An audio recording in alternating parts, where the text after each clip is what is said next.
Hello! Thank you for joining us today on Outside in Theaters YouTube Live. Happy Thursday. I am Santina and you're watching Rollin with my homies. Thank you so much for being here. I'm so excited to have our guest today, who is a friend of mine. I think we've known each other for I don't know, almost 10 years now. This is an actor, an advocate, and just a funny person to hang out with. Please welcome to the show, everybody, Andy Arias.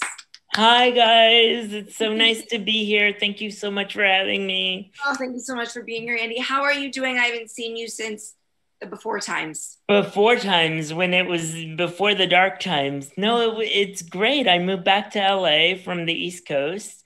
So I missed the sun and now I'm back, but I'm good. You know, stuff is starting to open up, thank God. You can actually go get a cup of coffee and not feel like I die, but that's awesome. Right. What made you go back east? So I actually work for the government and I work on national policy for people with disabilities. Great. So I try to help get people with disabilities jobs all around the country. And so that's my day job.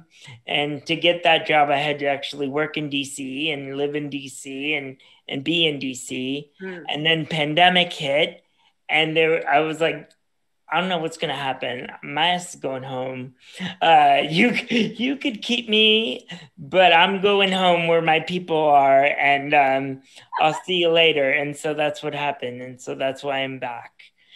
So you moved back here in August. Yeah. Oh, okay. What was that like, moving in the middle of the pandemic?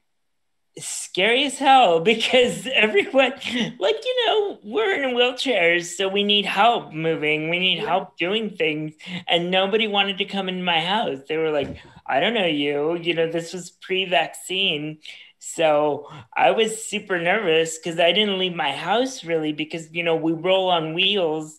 I don't want to catch anything from anybody. So yeah, that was really weird, moving in the middle of the pandemic. Rent was great because everyone was struggling. So rent was cheap and now it's high again. So yay for us. But yeah. Well, you mentioned that you're a wheelchair user, which of course, because you're on my show and that's kind of the premise. So you have CP, right? Cerebral palsy. That's your. Yes. Yeah, I have CP. Yeah. And so I want to know, DC, the Capitol, the White House, is DC wheelchair accessible? Not as it should be. There are certain parts, but it's very much like New York. The trains are a little iffy. The buildings are a little iffy. You're lucky if you can get into a building. But it's so funny because in California, I never had to call a place to ask them if they're accessible. In DC, that's standard practice to be like, hi, I'm coming with a group of my friends for dinner. Can I get into your building? That's what you did in DC, or in New York. But that's why I miss California too, is because, I never had to call a place and be like, hi, do you have a ramp? It's obvious, so yeah, they have work to do. I still find a little bit more inaccessibility than I would like to find out here. But being a Jersey girl who moved, also from the East to the West Coast, I definitely think California is doing a much better job, or the whole West Coast is doing a better job. To be fair, the West Coast is not one of the 13 original colonies, but this whole grandfathering excuse is kind of getting old. Literally. Yeah, I mean, seriously, because you're going to age into your disability. You and I are sitting our asses down when we're young and pretty, but a lot of people are going to be old and disabled, and they're going to be like, I want to get into that building too. So yeah, right. And when they need it, that's when they'll change it. Yeah, right? Exactly. I know. Well, you have also done you've done stand-up, right? You're a stand-up. Yeah. I don't know if when was the last time you did stand-up? Well, I just did a virtual show last week. So I did a whole virtual show last week, and it was great. Lots of applause. And Nick Novicki, our friend, he's trying to get me out there a little more too, right? Because, unicorns are cool now. So he's all about that. What is a unicorn? So I call myself a self-proclaimed unicorn because I'm gay, Latinx, disabled, I grew up poor. So I like fit all these intersections. And so I like to consider myself a unicorn because when you think about diversity, you're like, oh shit, there's more than one thing that Andy fits into. So I just call myself a unicorn. It makes it easier. Oh my, okay. I want to talk about all of that. But Yes. first, while we're on the stand-up subject, I want to talk about that a little bit because I know that you've performed in New York and I know that you've performed here. And we were just talking about accessibility. Do you feel like that's a huge difference? Because I know I've done some performing in New York and I've had to be, carried and all the whole thing. I've only been to one club, even in LA. I've only been to one club where they actually made a ramp for me because I was performing there so often that they were like, we're just going to buy a metal ramp. And funny thing is, they still had to push me up it because, the incline of a ramp isn't what makes it, the ramp itself isn't the accessibility, it's the incline. So they still had to push me up the ramp because there was no way I could do it. But LA clubs, New York clubs, they all still need to like fully get with the accessibility program because I've been carried on stage like Cleopatra so much that it's just my first joke because why it takes the awkwardness out of hi guys, I'm super special and I'm on stage now. Hi. So I have to make a joke about it. Yeah. Exactly. Well, and don't we always have to make other people more comfortable with our disability? Right? Because it's so awkward for them. Poor For thing. them, yes. Yeah. They're just too sad about it. How are Yes. they ever going to survive knowing we are disabled? Right, exactly. I feel so bad for them. I do too. I know. Yeah, well, it's okay. So so you just mentioned a whole bunch of intersectionality things that I want to talk about because this is kind of I always was, a lot of us, especially us with disabilities, we always kind of knew that differences was a topic, Right. But it seems right now to be sort of like a trendy thing to talk about. Oh my God, you're Latinx. Right. Woo. All of a sudden it's right. So, is there one thing that you identify with the most of all of these? I don't know. I think like my disability is not going anywhere, obviously. So that's a big thing. And coming out as LGBTQ was huge for me. Being Latinx never went anywhere. It's always a thing, but you and I are both in the industry of acting, right? So they used to ask for ethnically ambiguous, which I like to say is like, can you pass for white? It's like if you're ethnically ambiguous, can you pass for a white person? Oh, that's great. We'll cast you. But now they're looking at disability and saying, we want an African American or we want a Latinx person. And I'm like, that's interesting. So, but for me, I really want the reason I use unicorn is because I want to be able to roll into any room and feel like I don't have to pick one or the other. Like I feel like even in my day job or even in my acting career, I always have to, who am I going to be today? Am I going to be the funny gay guy? Am I going to be the Latin guy? Am I going to be the really serious disabled guy?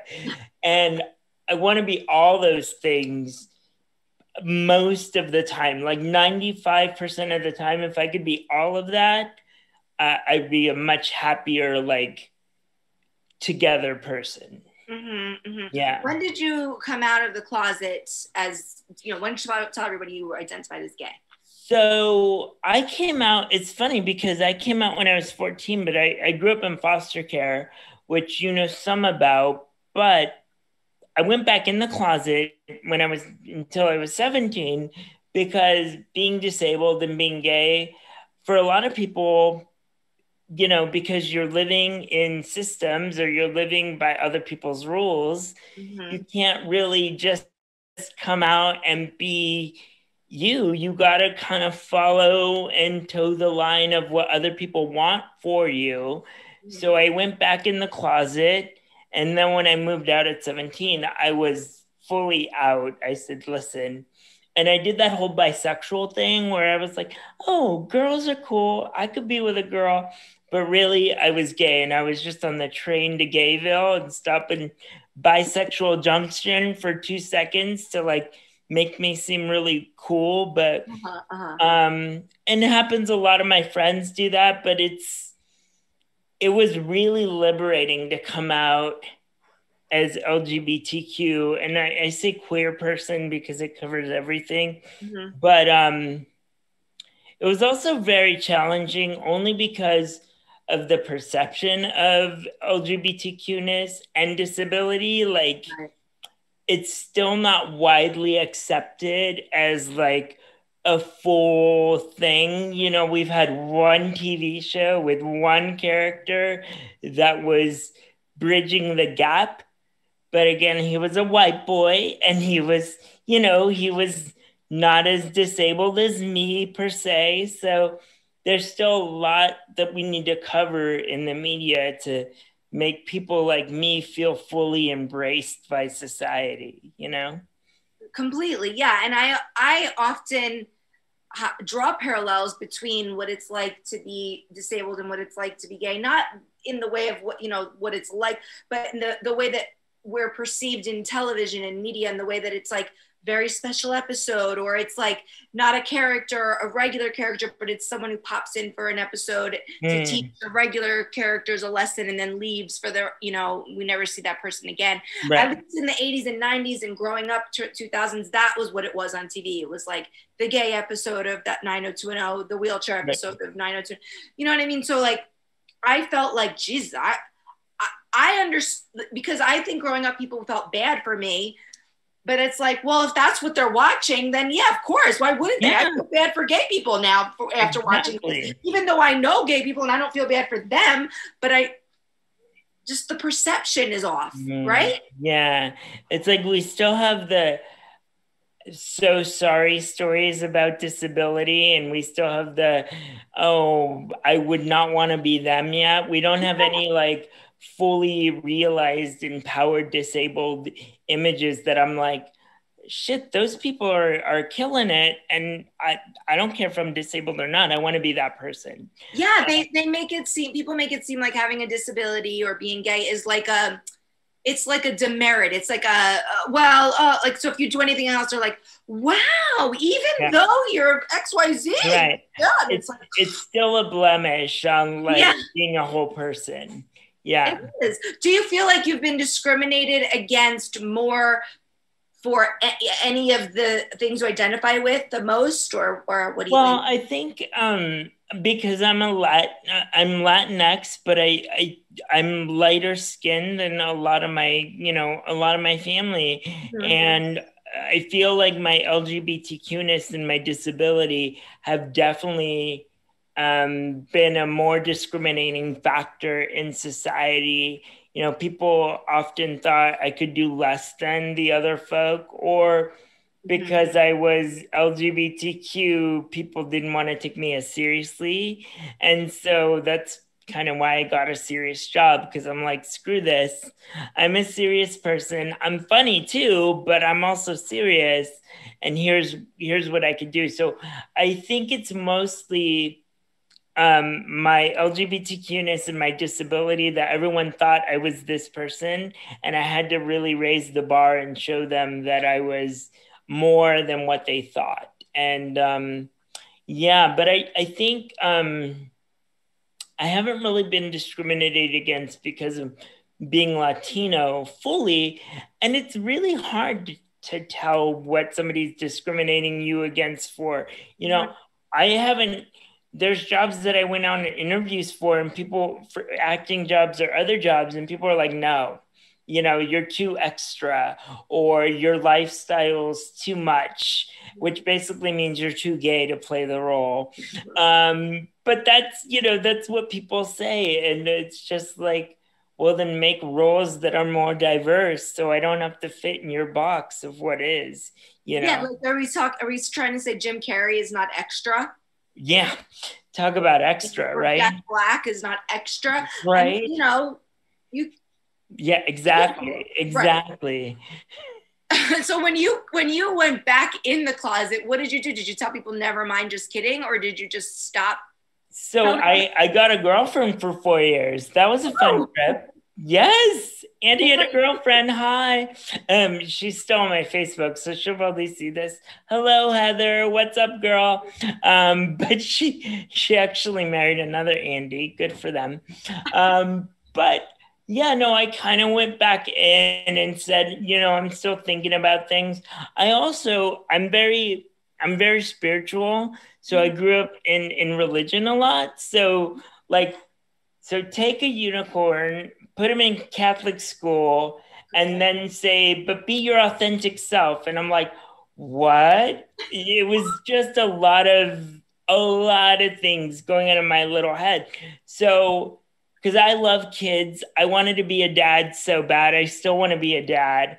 So I thought maybe if I could make it work with a girl, I'd get my babies and then, I'd figure it out. But I wanted to be more me. And so by the time I hit 17, I called my girlfriend and I was like, I'm gay. Sorry.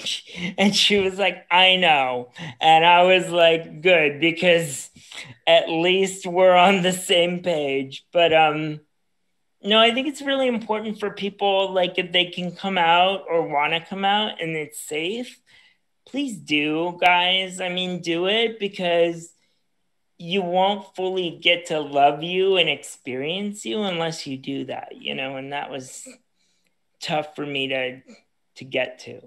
yeah. Did you go to any Pride events last month? Because now we're sort of, last month was gay Pride, LGBTQ plus Pride.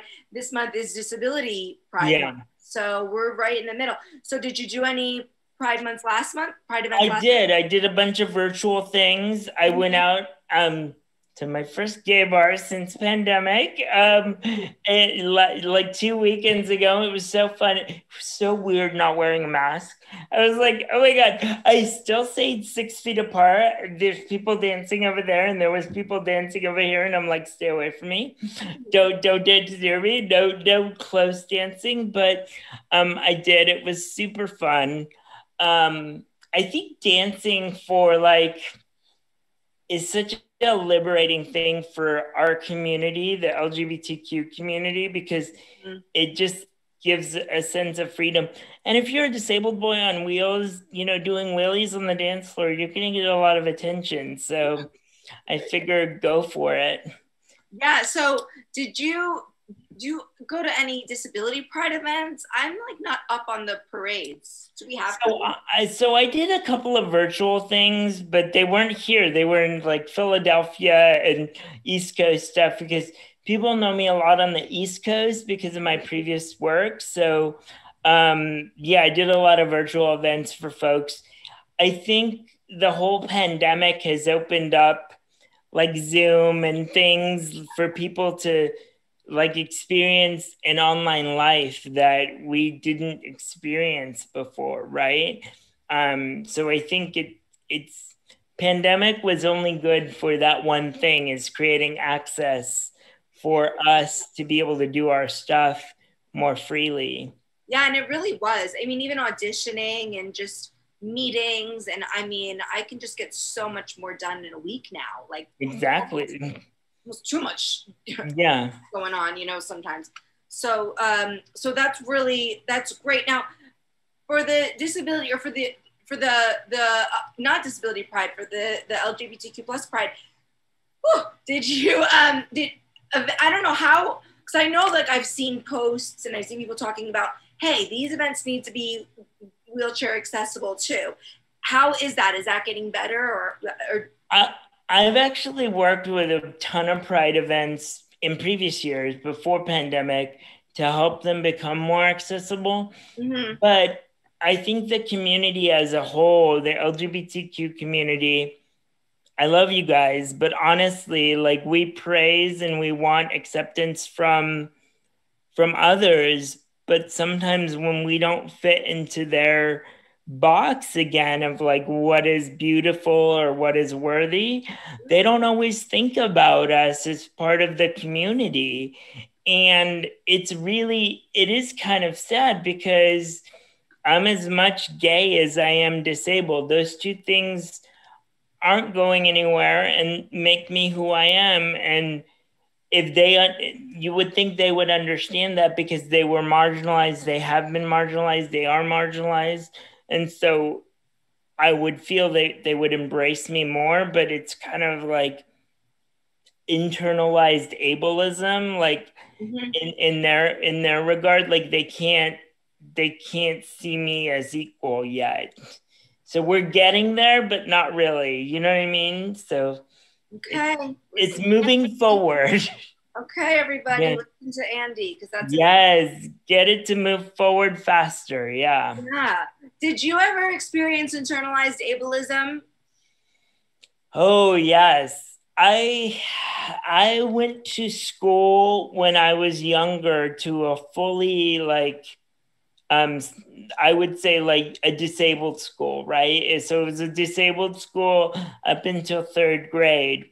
And I remember in third grade, and I didn't know it was ableism at the time because, you know, I wasn't a smart, super smart Doogie Howser third grader. But I remember transitioning from a regular class to a special ed class. And I remember saying to myself, oh, I can't hang out with those kids anymore because they're still in those classes and I want to be a normal kid. And so I fought a lot when I was in junior high and high school to be normal and not embrace my disability because again, I think when we were growing up, we just saw really sad, you know, TV specials of being disabled. So we didn't want to live up to that. We didn't want to be that. So we pretend we didn't have a disability. So yeah, I did that a lot up until my early 20s. I really figured that I didn't want anything to do with the disability community. And now it's who I am. So it's, yeah. Yeah, I was the same way. I mean, if I saw somebody who I knew in a wheelchair at the mall and I was with my friends, I would hide. I'd go to the, Deb and start looking at clothes like, I don't want them to see. Like, I don't know that person. Like, yeah. Yes. I mean, and then I even too, like, I felt like I had to buck the system and go against what people were seeing on TV. So I started smoking cigarettes and it worked. People would go, you smoke? Wow. Yeah, cool. yeah. I thought it was cool that I was smoking because they just never imagined I would. Yeah. Right? Yes. I partied a lot in high school because of that reason too. It's because people thought, oh, people with disabilities don't party, don't hang out. And so I purposely went that way and started partying and hanging out with, the wrong crowd because I thought I'm going to buck away from what everybody thinks I should be doing and do this because it's cool. And I want to be cool. You know what I mean? So, yeah. I totally did the same thing, which is, I'm glad that, and I hope that now this resurgence of acceptance is helping these middle school kids accept their bodies, accept their insides and outsides, because we did not do a good job of that in the 80s, 90s, and 2000s. Yeah, we just didn't. But to be fair, it wasn't our fault. I mean, we didn't see us. We didn't do it. I mean, we, society, we are the victims of it. Yeah. But I think that's probably why, and hopefully as adults, we don't, we can break the cycle. I hope. Yeah. We're better role models now, kids. Don't follow our previous example. Follow us now. Yes. And listen, that generation did a lot of great stuff too, but they were image obsessed. Yes. Obsessed. Yes. So just so they know. You were in foster care. You mentioned that. You were in foster care until you were 17. So what was that like? I mean, how did that, what's the process? What was that like? So it really pushed me to be as independent as possible. right? Because the system isn't set up for somebody in a wheelchair. So in a lot of ways, it was a blessing because it really pushed me to rely on me before anything else. So it really gave me a foundation of like, Andy, you got to take care of your own shit. And you got to make sure that if someone's not going to look out for you, you got to look out for yourself. And when you're disabled, sometimes you get trapped in these systems from parents or other systems that you can't get out of. So growing up in foster care, I really accelerated my independence because I just knew that whatever people were telling me, like, oh, you're not going to go to college, you're not going to have a job, you're not going to live on your own. I was like, okay, so all of that is bullshit. And I just got to move past all the bullshit and get to the other side.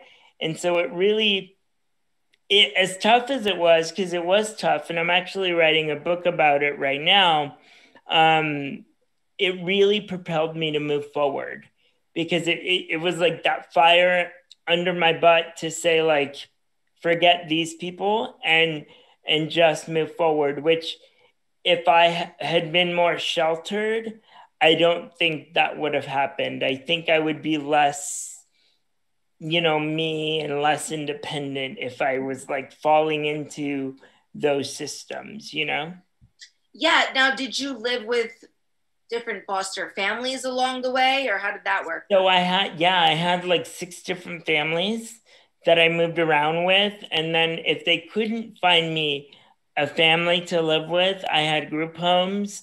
I was in state hospital a couple of times because you got to understand, like, for a lot of my youth, I had a social security check. And sometimes when you're in foster care, they get your social security check on top of foster care money. So people would take care of me for the money and not to take care of Andy. They'd be like, oh, I get a bonus if I take care of this kid with a disability. Sure, I'll do it. Doesn't mean they were ready to deal with somebody in a wheelchair or that they even wanted to. It was just a money thing for them. So a lot of them, not all of them, but a lot of them. So it was tough moving around. I really didn't have a home per se. I didn't feel like I belonged anywhere or felt like I had somewhere that really wanted me to be with them. You know what I mean? So yeah, it was very tough. Were the homes that you lived in accessible for the most part, or no way? Yeah. No, I crawled around probably up until I was 16. I used to crawl everywhere because my wheelchair wasn't even wide enough to fit through doorways. So I either used walkers or crawled. So I used to, my knees, they're much nicer now. Thanks, moisturizer. But my knees would be like fully calloused because I'd have to crawl on my hands and knees to get around. And it wasn't their fault. It was just the fact that, my chair couldn't fit through doorways. So I had to figure it out. Yeah. But you said they weren't all bad experiences, right? No, I had my last family, which I still consider family. I stayed with from the age of like 13 to 14 or 13 to 17. So for 4 years. And, I really care about them and love them, but they really gave me a home to like build the foundation on. But I felt like I still needed to move out on my own and become independent because I still felt like the system wanted me to be a certain way and to do a certain thing. And I knew that my life was much more than they thought it could be. So I had to bust out of that. Even as much as they cared for me, I really felt like trapped by the system and by what people's expectation was of me. Yeah. So then when you left and when you started to live on your own as more of an adult out of the system, where did you go first? And where did all this happen, this foster care stuff? Was that in California? In Ventura. So I grew up in Ventura, which some people know about, but it's kind of like Santa Barbara. It's about an hour north from LA. Okay. And so I grew up there. And when I moved out, I was still in high school because I was 17. Mm-hmm. I had to get a job. My first job was taking tickets at a movie theater. And I crashed with friends on couches in different places until I could get a place of my own. And that took a while. That took a while because, you know, I was low income. I had my Social Security check. I had me. And I was trying to figure stuff out. So I moved out, I moved around a lot, and then I found a place and started, you know, finished school and tried college. College took me a while to get through because, you know, I had to pay for most of that myself and figure that out. But working had always been a constant thing. Like I knew in order to get out of poverty and circumstances, I had to work. I had to bust my butt. I couldn't just sit on my ass, no pun intended, and make sure that people would take care of me because nobody took care of me before. So I knew in my adult life, nobody was going to take care of me. So I had to do it. So working was just a thing that I knew that I needed to do and wanted to do in order to move forward. But it's tough because, you know, people judged me from my first job to up until the job I've had for 5 years, where people were like, "You can't do that. Why would we hire you? You are so disabled." They don't tell you that to their face, to your face, but their face says it. They're like, what do I do with that? You know what I mean? I mean, you've seen the face. I've seen the face. People have seen the face where it's like, I don't know how to react right now. What do I do? But you just got to let that go and move forward. I mean, yeah. And also, you know, couch surfing is hard enough when you're not disabled. So, I mean, you must have been crawling around your friends' apartments too, right? Yeah. I definitely was. And to all my friends who were there for me for couch surfing, and thank you to your parents for not like freaking out like, what do I do? But thank you guys. You guys were awesome. Oh, yeah, because that must have been tough. But then where was your first apartment or your first home that you were like, okay? My first place was actually a 3-bedroom shack. It was in the bad part of town, but it was what I could afford. And to me, it was like my first place that was mine, because everywhere else didn't belong to me. And so I moved into this place in Ventura, and I lived there for 2 years. And then I moved to LA because my roommates got really crazy, and so I moved to LA and started my acting career and finished college. So that was how I ended up here. And now you're here. Now you're living. You just got your new apartment. You'll be moving into Hollywood soon, right? Yes. Back to Hollywood. Yeah. So exciting! And you're pursuing this acting career, which is so great. Mm-hmm. And I mean, alongside what you're doing, working for the government, which sounds like you're giving back to people, you know, just doing things that you wish somebody would have done for you, right? Right. Yeah, definitely. Which is great. That's just already, that's enough that you're even just doing that is enough. But on top of it, you're acting, you're auditioning, you're creating. You just were nominated for Best Actor for the Easter Seals Disability Film Challenge for a film that's very funny. I watched it. It was what I think it was I want to say it was my favorite of the year, but then I'm like, I feel bad. Was it? But I think the other folks, it was one of your top 5. We can say that. It was my top 3 at least. Okay, good. For sure. It was called Extra Special, and you produced and starred in it, and you were just so funny in it. And I just knew as soon as I finished watching it, I was like, nominated. I just knew, you know, you were just it was so funny, and the premise of it was so great. And you sort of alluded to the premise of it earlier when you talked about the one character, and you're talking about Special, right? You're talking about Ryan O'Connell. Does that really happen to you? Do you really get mistaken for Ryan O'Connell because you're a gay actor with CP? That has never happened for me to get mistaken for Ryan O'Connell, but what has happened is I get this a lot because I have tried to sell my own show to big networks. I won't mention their names, but they'll say, we already have disability and this, so we're not looking for that from you. And I tell them, but I'm not that. You know, you think you have that, but you don't have this. Like, it's two different things. It's like comparing you to Angela Rockwood. You two are two different, beautiful, amazing women. And I like orange and apples, right? So comparing me to just one gay character with a disability is so not where we need to be.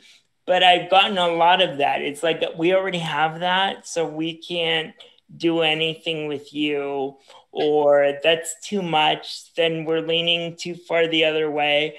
So I do get it's a double-edged sword. He's opening doors for us, but it's also like there needs to be that pause of, okay, we haven't had that in a while, so we need to have that again, right? So there's that double-edged sword of like having too much of a good thing.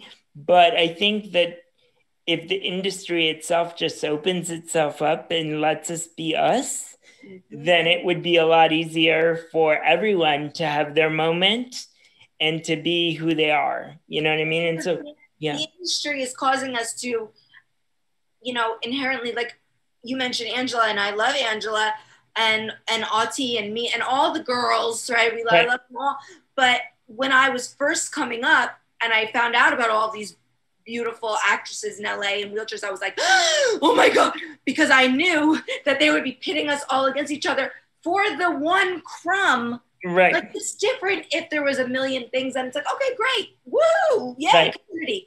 But when they're only doing one thing and then you start throwing in all these other, and then, as I moved here and I started meeting other girls, and now there's other funny girls in wheelchairs, and I'm like, right. I'm happy about it, but the industry needs to catch up.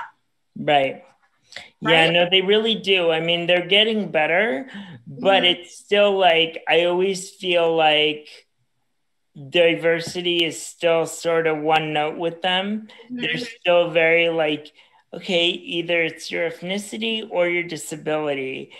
But you want both? That's too much. You know what I mean? They're lying, because they're lying if they say that you're too diverse, because you know what they say about me is she's not diverse.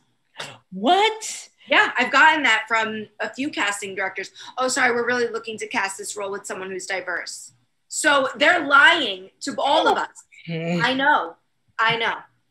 Listen, industry, just because we are not on Showtime already doesn't mean you can't hire us. You know, we need that first opportunity to get into the door, and then hello, we'll take over. But yeah. How have you said you've been auditioning this year and stuff. How's that going? Do you feel like it's getting better? Are you getting more auditions? I've gotten an audition at least one every week since I've been in, which is so amazing. Yeah. But I think it's because the industry is really pushing diversity. Yeah. And now when I audition, I don't feel like, oh, Andy has to play this more straight, or Andy has to play a white boy, or Andy has to be more disabled, because I'm sure you've gotten, can you be more disabled? And I'm like, shit, I'm pretty disabled. I don't know where you want me to go with this. How do you want me to play this? But yeah, it's good and it's bad, because it's sometimes when you're doing a self-tape, you're just going based on what you think they want.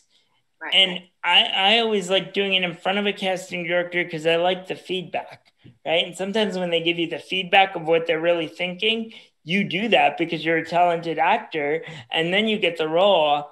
And so I think I'm hoping that comes back soon, so we can start doing that in the room with them, so they start seeing us all the way instead of from nipples up, because my nipples look all right, but the whole thing is nice. You know what I mean? Yeah, Yeah. I guess so. I don't know. I also like these types of auditions though, Yeah. because first of all, I don't feel like driving to Santa Monica every time. Right. But also, I know that I've gone to auditions before that are not accessible, and I've had to do it in the hallway. And now the whole group of casting people has to leave the room, and they're all kind of like, Right. they're chatting and they're drinking their coffees, and they're like, "Okay, go ahead." And I'm like, I know, right? Like, yeah. Doesn't set me up for success if I'm right. nervous about what am I gonna, or they'll be like, okay, when you get here, the room's not accessible, so don't worry, we're gonna come to you, so you have to go to blah, blah, blah, blah. And I'm like, oh my God, now I'm like on the Amazing Race just to get to my audition. And by the time I get in, I'm like, what was I? I've auditioned in front of a dumpster before because that was the only place where they could all meet. I'm like, the smell of rotten banana and me in an audition is amazing, but obviously I couldn't give my best because I was smelling garbage, you know? I mean, yeah. Anyway. It's a scene. There's yes. a lot of work to be done.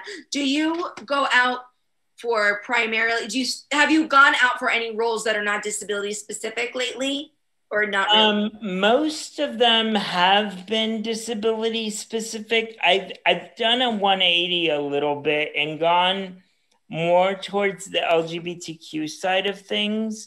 So I've connected with a bunch of LGBTQ directors and producers and said, listen, you probably don't have me in your bag of tricks.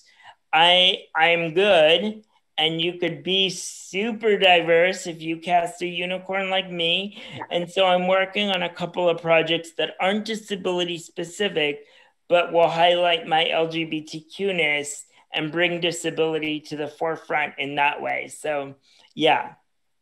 I love that. Are you working on those projects independently, or I mean, like with, like yes. projects? Yeah. So it's stuff that I basically social media stalked some producers and directors and was like sending them my stuff, and they got back to me and they're like, yeah, we'll work with you. We have a couple of projects in 2021 and they're putting me in their projects. So yeah, you're just reminding me, I'm writing out a note that I need to connect you with someone who I know that I think would love you. Awesome. Yeah, because that's what it's all about, right? Yeah. Networking and looking out for each other too, I think. Right.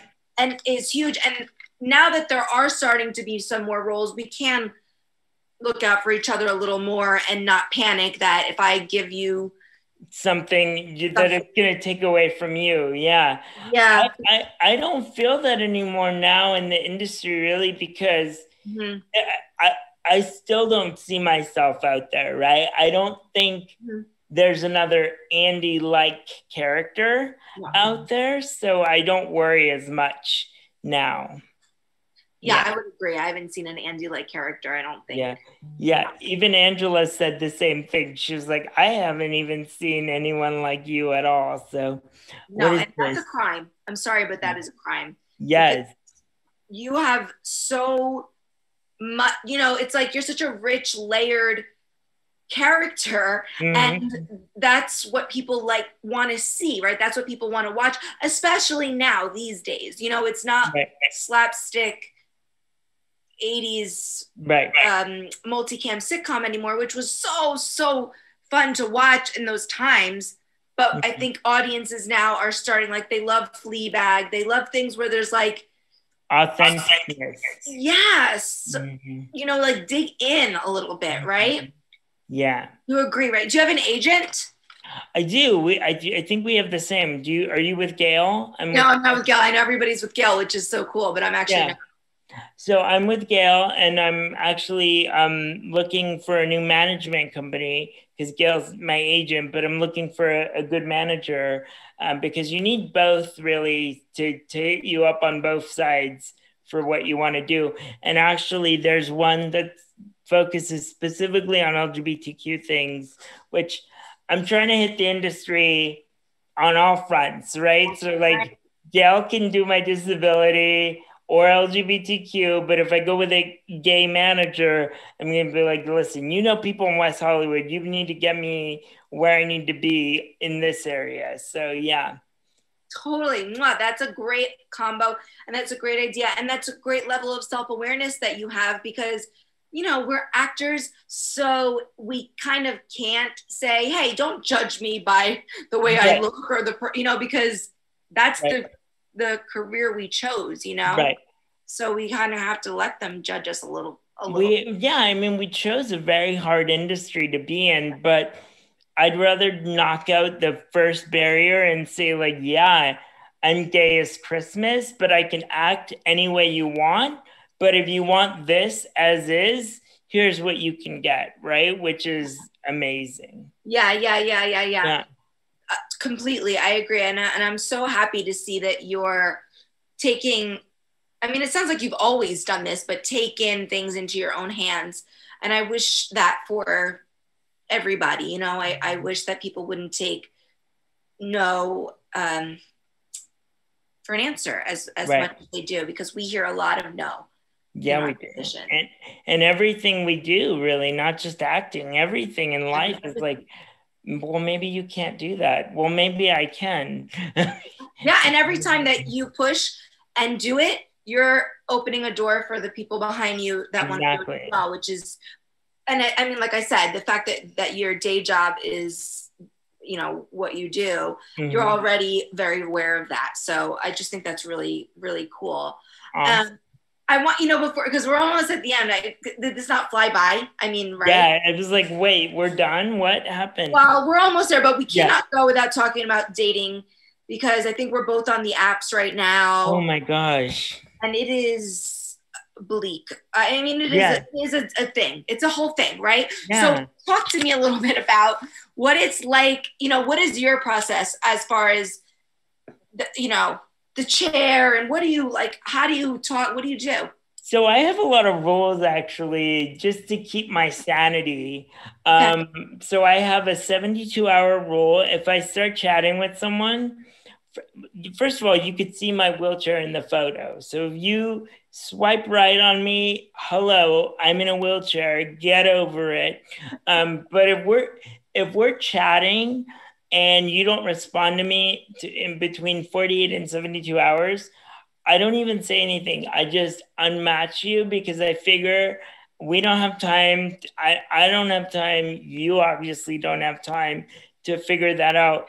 And there are so many flakes in the Tinders and the Bumbles and the OkCupids that I just feel like, I don't know, guys, men, gentlemen, boys, you need to wake up, because I feel like people are just always going for the better thing, right? Like, I will swipe and say hello, but I'm gonna keep all my options open, like they're at a buffet, and I don't have time for that.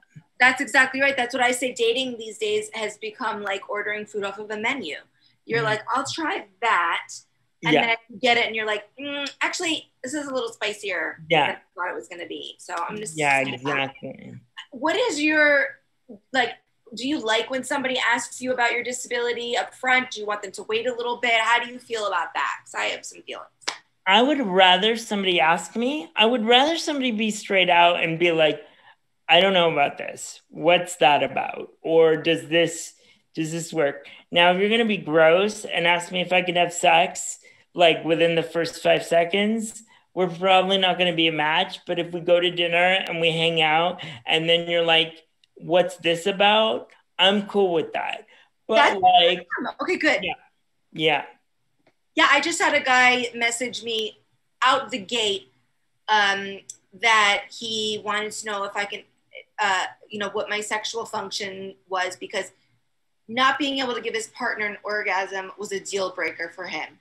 Oh, as if he's given every partner he's had an orgasm. Yeah. Please. And also, like you said, out the gate, that's what you're asking me? Really? You don't even want to know what college I went to? I mean, come on. Right.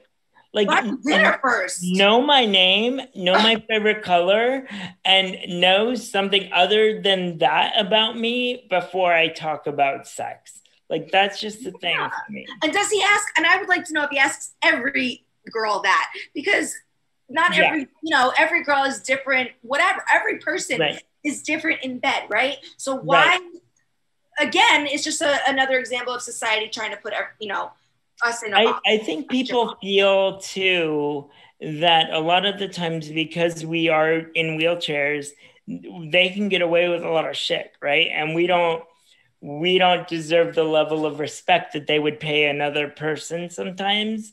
So I always tell people, no, I'm expensive. You like, we were joking before, like, if I go on a first date with someone and they don't pick up the check, there isn't going to be a second date. Like, this is not, I am not a gold digger, but I'm definitely not cheap either. And that goes on many levels. So yeah, you gotta show up to date me. You can't just phone it in and be like, you're gonna be so happy because you're disabled and I'm paying attention to you. Yes, that's right. You're not desperate. Yeah, no, I'm not desperate. I'd much rather be single than with the wrong person. Oh, totally. Yes. Yeah, completely. Yeah. Because you respect yourself. Exactly. I'm worth a lot. That's for sure. That is for sure. That's for sure. Have you, what do you feel about, have you gone out with anybody who was attracted to the disability? What's your feelings on that? So I had a funny story that happened, and I'll be really quick because I know we're wrapping up, but there was a guy who was talking about his mother a lot, and we dated for 4 months before we went back to my place, and he talked about his mother a lot, and his mother was in a wheelchair, and me, I didn't connect the dots about the wheelchair, the mom, and me. I was just so enamored with this really gorgeous person trying to date me. And then it ended up, he had this whole wheelchair fetish thing that I had no idea about. And I was like, listen, I'm glad you respect this, but I don't want you to love this, because this is part of me, but it's not me. This wheelchair is part of me, but it's not me. It's like someone dating me because I'm Latin, and only because I'm Latin, not anything else. It's just weird. So yes, it's happened. It's weird. Don't recommend it unless they have a lot of money. Then maybe you could deal with it. But other than that, I would not recommend. Yeah, well, because I mean, that's extra, because, well, not only was he sort of fetishizing the wheelchair or the disability, but also he had a serious mommy complex, it sounds like. For me, that was my bad for not catching on to that. I mean, be aware, if they talk about their mom in a wheelchair more than 3 times in one sitting, you might have a problem. Listen, if they talk about their mom at all more than 3 times in one sitting. Yes. For me, because I don't know. I don't love that. I know, marry someone who treats his mother well. Okay, fine, I get it. But marry someone who's obsessed with his mother, you're gonna have to. You got competition there, because you're not gonna be able to cut those strings for nothing. So, yeah. Exactly. And they're gonna expect you to do everything the same way. And I'm not doing it. I'm no one's mama, that's for sure. Yeah, but you still want kids someday, right? And you're still. I do. I want kids. I'm actually producing a film called Danny's Twins. It'll be out in 2021 about my friend who had twins in pandemic, and she's a quad. But filming that movie with her, producing it, has really made me want kids more. So if anyone at an adoption agency is listening, don't discriminate against us because I'm gay or disabled, because that has happened. People have said to me, you would never get a kid because you're too disabled and you're gay on top of that. So why would we try to give you a kid? So it's something that still needs a lot of work in our society. So, but I hope to be a dad soon someday. But I don't want to end it on a sad note. So, it's terrible, because you would be, I mean, look, everything, we just chatted for an hour, and I think that anybody watching already has learned so much and probably is inspired. And, and so for you to have a child, you would be creating and molding and shaping a great human to put out in the world. So, Yes. hello. And Yeah. if you needed a little extra help, whatever. It takes a village, as they say. Everybody needs a little extra help. And so I think that Yes. I would find that support system when I had my kid. I would have that around. Right. You're clearly resourceful. That's Yeah. the thing with people with disabilities too. We're resourceful. We adapt. We know the right questions to ask. We know when to ask for help. We know where to go for help. So that's such a bullshit excuse. I mean, it all. But anyway, we do have to end, even though I could talk to you for another hour. But I want to know what. So you already mentioned this movie coming out. What other things? What should we be looking for from Andy Arias? So I will be coming out with a book in 2021, 2022 about my life. So if you guys want to hope for that, it's called Rolling on Broken Glass is the working title. And so that'll be out soon. And yeah, just the film Danny's Twins is coming out, and hopefully I'll be doing a lot more stand-up around the city. So look out for the funny gay guy on wheels, and find me on social media. Andy's Wheels is my Instagram with an S and a Z. What is it spelling? It's at Andy's ANDYS, and then Wheels WHEELZ is Insta. And then Andy's Wheels with all S's on Twitter. So find me there. Yeah, and I'll just be coming up with stuff. I have a Facebook Live show called Wednesdays with Andy. You can catch it every Wednesday. I interview people like you, which I need to have you on the show, and people from the political side of things. So disabled, entertainment, political, all of that is on there every Wednesday on Facebook Live. So okay, great. Yeah, everybody follow Andy and follow along, because and if you haven't watched what is it, Extra Special? Extra Special. Yeah. Go find it and watch it, because it's funny. Very funny. It's very funny. It's on YouTube, right? It's all over YouTube. So yeah, check it out. So check it out. Yes. And thank you so much, everybody, for watching. As usual, thank you for being here on Outside in Theater. Give us a follow on your preferred social media, Twitter, Instagram, TikTok, or Facebook at Outside in Theater, which is THTR. And also you can follow me at Santina Muha on all of those platforms as well. And we'll see you again. We'll be back 2 Wednesdays from now, or 2 Thursdays from now. Thanks everybody for watching. Everybody stay safe. Happy Disability Pride Month. Yay. And yeah, have a great holiday, everybody, and stay safe. And thanks for watching. Andy, bye, guys. Great guest. Thanks for being here.